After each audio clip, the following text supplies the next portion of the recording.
This is an ACU Centre for Liturgy podcast. Speaking of liturgy. As Pope Francis opened up a new period of cultural creativity and enrichment in the liturgy. Speaking of liturgy, Father Mark Francis, Provincial of the US province of the Viatorians and former president of Catholic Theological Union in Chicago, details some of the more recent documents of the Church, which draw from the Second Vatican Council's vision of liturgy and enculturation. It is safe to say that with the coming of Pope Francis, the Church's attitude toward liturgical enculturation has changed. In the years prior to 2013, during the pontificates of Pope John Paul II and Pope Benedict XVI, there was a very cautious attitude toward adapting the Roman Rite to local languages and culture. The 2001 instruction Liturgiam Authenticam, which is about the translation of liturgical text and issued by the Roman Congregation for Divine Worship, illustrates this by promoting a notion that the Roman Rite was a rite that needed little enculturation. This was because, according to this document, and I quote, "The Roman Rite is marked by a signal capacity for assimilating into itself spoken and sung texts, gestures, and rites derived from the customs and the genius of diverse nations and particular churches, both Eastern and Western, into a harmonious unity that transcends the boundaries of any single region." And because of this, according to this document, it needs no further intentional enculturation. The writers of this document implied that the Roman Rite, as it is universally accessible to people of all cultures. But it is precisely the concept of the innate universality of the Roman Rite that is overturned by Pope Francis's 2017 motu proprio, Magnum Principium.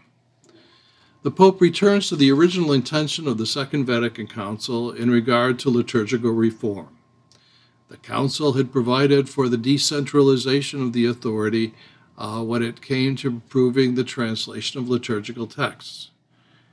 In the years after the Council, the Congregation for Worship had slowly re-centralized the process, making itself the dominant authority in the evaluation of translations.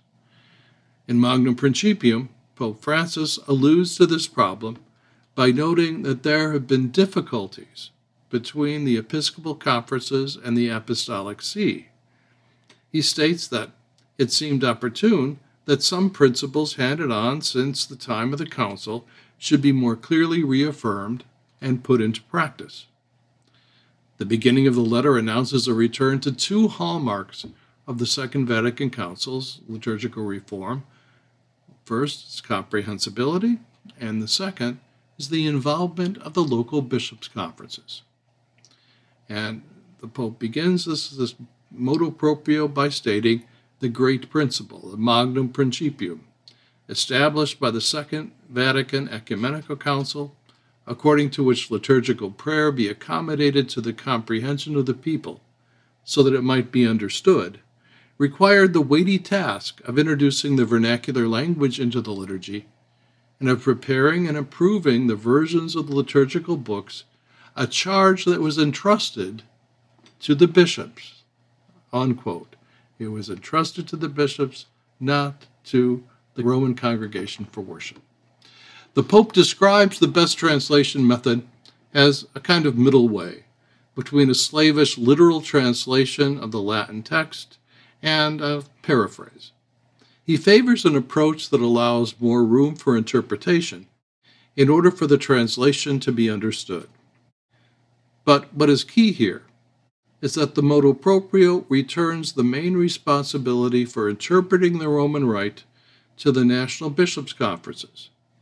It does not presuppose the automatic super-regional nature of the Roman Rite, but recognizes that there is a need for the liturgy to be understood by the local church at prayer. This is a return to that necessary first step in the process of enculturation that was called for originally by the Second Vatican Council. This approach is illustrated by the discussion on the liturgy that is also part of Pope Francis's vision for the Church, that's found in the final document produced by the Bishops' Synod on the Amazon, Querida Amazonia, from the year 2020.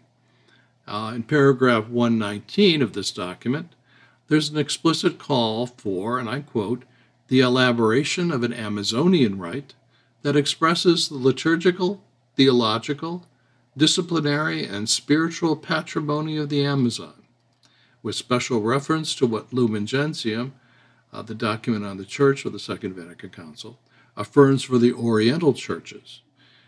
This would add to the rites already present in the Church, enriching the work of evangelization, the capacity to express the faith in a proper culture, and the sense of decentralization and collegiality that the Catholicity of the Church can express."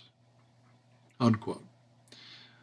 The call for a new rite to meet cultural needs of particular nations found in this document sharply modifies the 1994 document, Enculturation of the Roman Rite, or Varietatis Legitimae, that was quite explicit that enculturation not lead to the creation of new rites.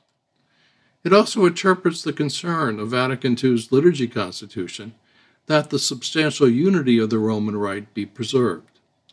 This localized rite, like that approved for the Diocese of the Congo back in 1974, in the original phase of liturgical enculturation, this does not threaten the unity of the Roman Rite. The substantial unity of the Roman Rite cannot be interpreted then as an absolute. So how did this change of approach come about? Well, it's obviously the result of the consultative way with which this regional synod on the Amazon was prepared. It also reflects the way in which the liturgy naturally developed during the 4th to the 7th centuries, producing the various families of rites in both the East and the West, represented today by 22 various rites within the Roman Catholic Church, such as the Byzantine Rite, the Syriac rites, the Maronite Rite, and Western rites like the Mozarabic Rite. All of these rites came to be because of the cultural need for people to express and understand themselves at worship. The openness to decentralization and enculturation promoted by Pope Francis marks a new phase of liturgical enculturation since the Second Vatican Council. With the Pope's emphasis on evangelization and communication, the liturgy of the Roman Catholic Church will inevitably become more variegated and enriched by the many cultures that comprise the local church.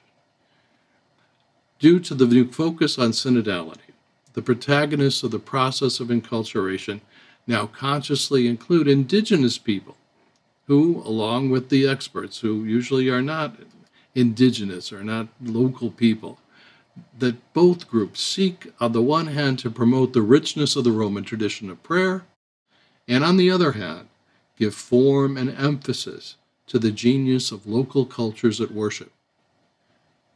This approach heralds a new period of liturgical creativity and a greater respect for indigenous expressions that now may more easily become part of the liturgy. That was Father Mark Francis, reflecting on liturgy and enculturation in light of the vision expressed in the Second Vatican Council and recent church documents. The ACU Centre for Liturgy, which provides pastoral formation in liturgy across Australia and beyond, is pleased to provide this podcast, Speaking of Liturgy.